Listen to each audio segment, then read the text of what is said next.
Então, esse capítulo, né, como o Rafa já apresentou, ele trata de alguns estudos, né, dentro dessa área de variação intraespecífica em peixes de riachos. Ele foi desenvolvido por mim. Eu sou a Luísa, atualmente eu atuo como professora visitante na UERJ, aqui no Rio de Janeiro, e pela Carla Rezende, né, que é professora associada na Universidade Federal do Ceará. Então, a estrutura do capítulo, além dos tópicos obrigatórios, né, como resumo e o abstract e referências, a gente tem 6 tópicos seguidos das conclusões, né? Então, essa linha de tópicos, ao longo da apresentação, essa linha vai estar na parte superior dos slides, então vocês vão conseguir acompanhar, né, toda essa linha desses 6 tópicos. Além disso, o capítulo também apresenta uma tabela e 10 figuras, né? Como são muitas figuras, eu não vou conseguir apresentar todas aqui, mas basicamente essas figuras elas foram elaboradas para facilitar um pouco o entendimento de alguns conceitos, né, dessa abordagem, e também para exemplificar alguns estudos com peixes de riacho. Bom, então a gente dá início ao capítulo com o primeiro tópico, que são os princípios e aplicações.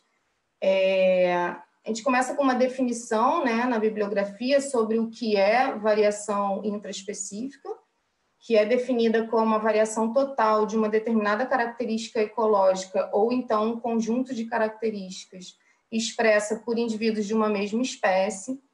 Depois a gente apresenta um breve histórico, né, do início desses estudos no grupo dos peixes e também algumas vantagens de você quantificar essa variação individual. Então, como um exemplo dessas vantagens, essa quantificação permite que a gente avalie a força de algumas interações e também a presença da sobreposição de nicho entre espécies, né? Então, nesse primeiro quadro aqui, no quadro A, é um exemplo de um gráfico obtido a partir de valores individuais. Cada linha dessa representa uma espécie, né? E dentro dessa perspectiva individual, a gente consegue observar a presença de sobreposição de nicho entre as espécies. Diferente desse quadro B, que foi utilizado, os valores médios foram utilizados, e a gente não consegue observar essa sobreposição de nicho entre as espécies. Em seguida, né, nesse tópico, a gente também apresenta algumas características que são comumente mensuradas nos estudos com peixes de riacho, como, por exemplo, morfologia, dieta, algumas características de história de vida e também do comportamento desses peixes. O próximo tópico, a gente descreve os tipos de variação intraespecífica que ocorrem, o tipo que é mais abordado nos estudos de peixe é esse primeiro aqui, que são as variações que ocorrem entre as populações. Então, cada conjunto de indivíduos é uma população e esses estudos testam a variação, né, que ocorre entre essas populações. Lu? Oi? Desculpa interromper só um minutinho, que não está em tela cheia. Tenta colocar por aí, que daqui a gente não consegue controlar. Espera aí. Pior que aqui está aparecendo. Luísa, Bianca, você está usando 2 telas, né? Tô. É só você inverter, você vai lá em cima nessa tela que você está de suporte do apresentador e coloca lá em cima trocar a tela. E aí vai passar para a gente a tela de apresentação. Espera aí, então. Apresentando. Vê se foi agora. Não, aí você vai lá em cima em exibir configurações e inverte a tela. Trocar de tela, essa opção. Espera aí.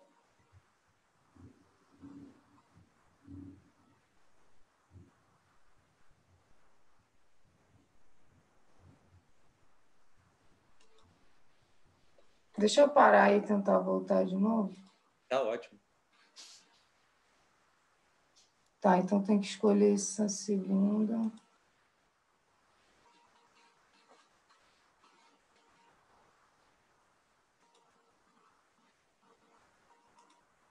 Vê se foi agora. Beleza, perfeito. Foi? Foi sim. Querem que volte algum slide ou deu para entender? Não, deu para entender perfeito. É que estava pequeno mesmo. Aí agora Tá. tá belezinha. Obrigado, Lu. Tá bom. Então, nesse tópico, né, como eu disse, a gente descreve alguns tipos de variação intraespecífica, o tipo que ocorre entre as populações, que está representado nesse quadro A, e também as variações que ocorrem dentro de cada população, né, representado aqui nesse quadro B. Então, justamente essas linhas tracejadas representam essas diferenças que ocorrem entre os indivíduos de uma mesma população. Bom, o próximo tópico a gente discute um pouco a importância de quantificar a variação intraespecífica dentro de estudos de estrutura de comunidade, né?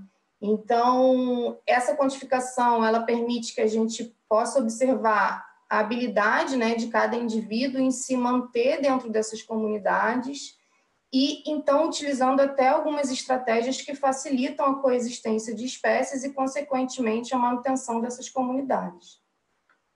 Então, como um exemplo de estratégias para facilitar essa coexistência, algumas espécies podem apresentar uma alta variação intraespecífica, né? Então, nessa figura aqui, a gente elaborou essa figura para justamente ilustrar duas espécies de lambari, né, que apresentam uma alta variação intraespecífica no uso dos recursos tróficos. Então, cada círculo desse representa uma alta variação intraespecífica, sendo que uma espécie ela consome em maior quantidade insetos aquáticos e a outra consome em maior quantidade matéria vegetal alóctone.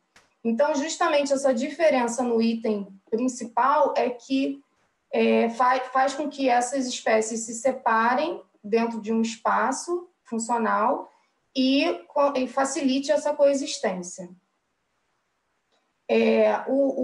O tópico seguinte, a gente justamente apresenta que essa abordagem de variação intraespecífica, ela surgiu a partir de algumas lacunas dentro de estudos que abordam ecologia funcional, para justamente entender como que essas variações ocorrem entre os indivíduos e qual é o papel de cada indivíduo, né?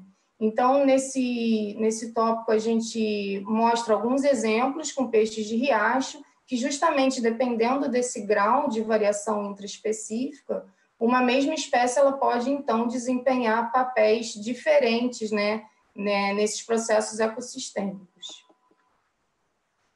Bom, agora, assim, entrando numa parte mais analítica do capítulo, né, do manuscrito, a gente apresenta alguns componentes da variação intraespecífica que analisam esse grau de variação individual. Então, existem dois índices que foram denominados como especialização intraespecífica e originalidade intraespecífica. A especialização ela analisa as diferenças que existem entre os indivíduos e a média da população. Então, nesse quadro A, a média está representada por esse círculo preto e cada indivíduo por círculos cinza. Então, esse índice ele vai testar essa diferença, né, entre o indivíduo e a média da população. Já a originalidade intraespecífica testa as diferenças que existem entre pares de indivíduos, né?